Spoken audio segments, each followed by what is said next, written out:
Welcome. You're listening to John Highman from Commercial Real Estate Online.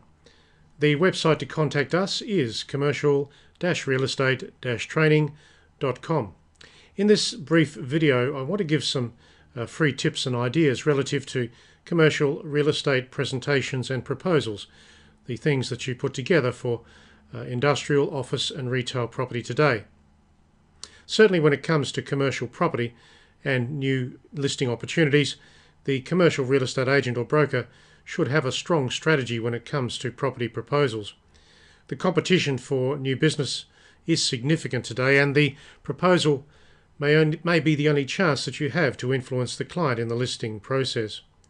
So the best property proposals and presentations are totally centered on the client and the property, given the current property market conditions and the target market that the property sits within.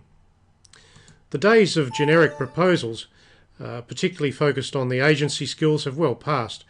If your current proposal is not specific to the property and the client, then throw it out and start again. Always inspect the property fully before you connect with the client regards the proposal and obviously prepare it. On that basis, you can understand what issues the client has now and what the property is, particularly regards improvements, services and amenities. You can best address all of the issues when you put the proposal together. So inspecting the property will be critical to the way forward as far as preparing that document. Today's sellers want to know exactly what you're going to do regards the property promotion and on what basis you will be taking action. They want to see that you totally understand the property and how to tackle the task in a timely way and attract the right price or the rental that they require. So here's a good structure for a proposal for you to use with a property proposal and a presentation to the clients in commercial, industrial or retail property. So let's look at number 1, the executive summary. The front of the document should always feature an executive summary.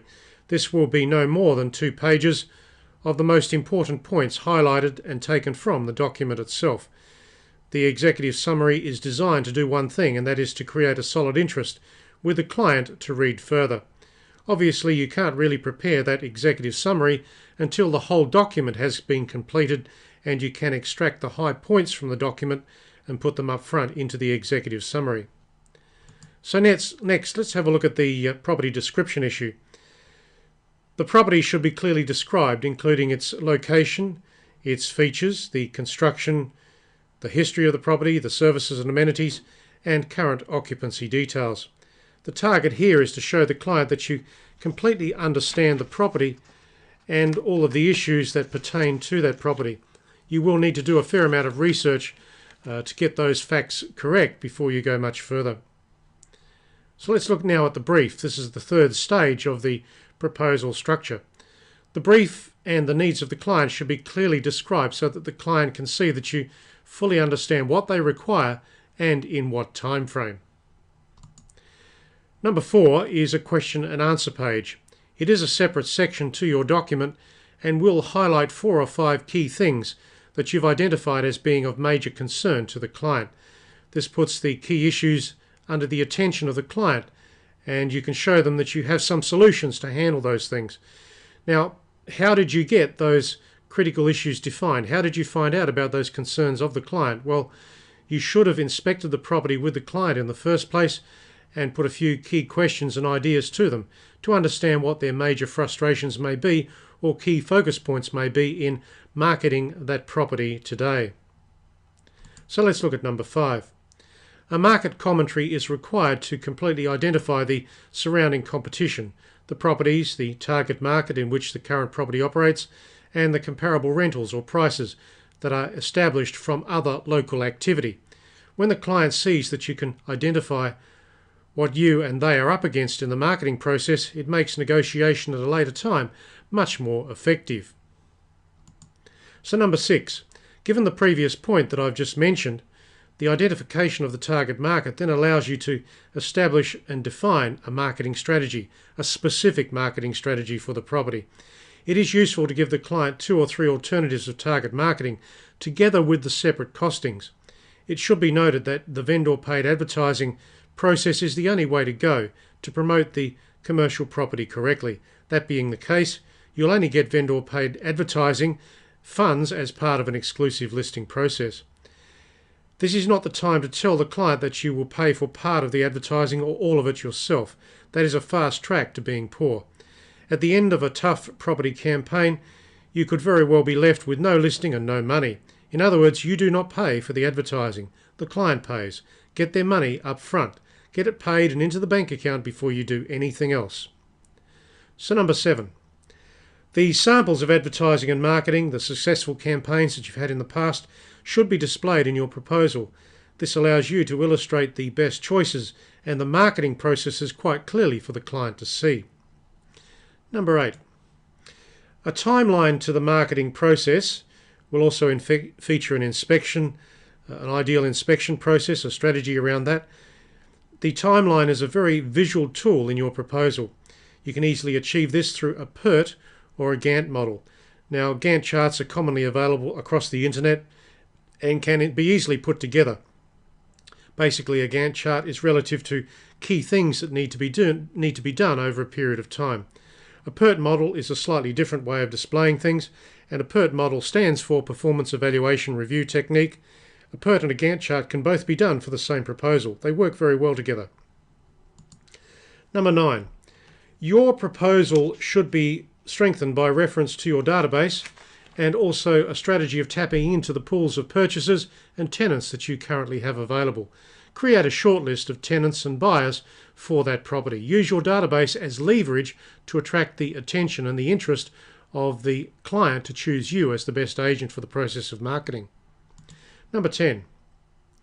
Create and provide an inspection strategy that will be used in the property so that the inspections can be undertaken efficiently and effectively.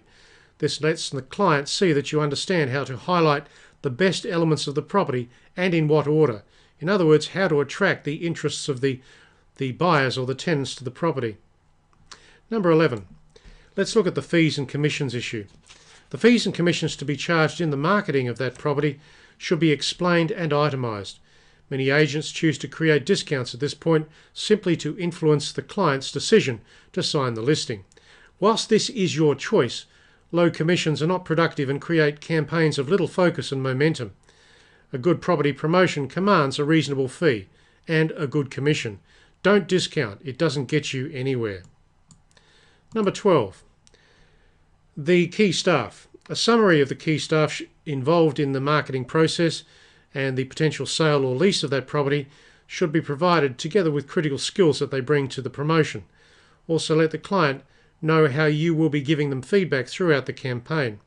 Show them examples of how you've done this in the past. You could perhaps even provide some testimonials for that process. Number 13.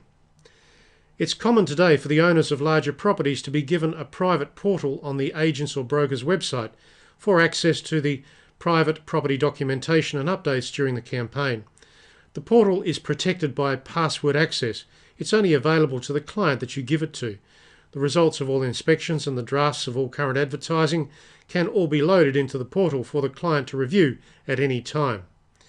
It is a low-cost point of difference that you can use in all your major property proposals. You can also create a dummy building for the client to be shown this feature in your formal presentation. So in summary and in closing on all of this information, I'll just go back to the beginning here. From the list I've just given you, it's easy to see that the proposal structure is completely centered on the client and the property. You should assume that this document will take time to prepare and should be presented individually to the client in circumstances under which you have at least their attention for an hour to 2 hours. Make that proposal very special. Also, remember that the client has challenges, and those challenges should be understood before you do anything in putting that proposal together.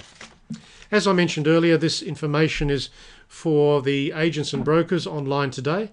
You can get more free information from our website, which is commercial-realestate-training.com. Thanks for listening, and this is John Highman from Commercial Real Estate Online, signing off for now. Thanks for listening.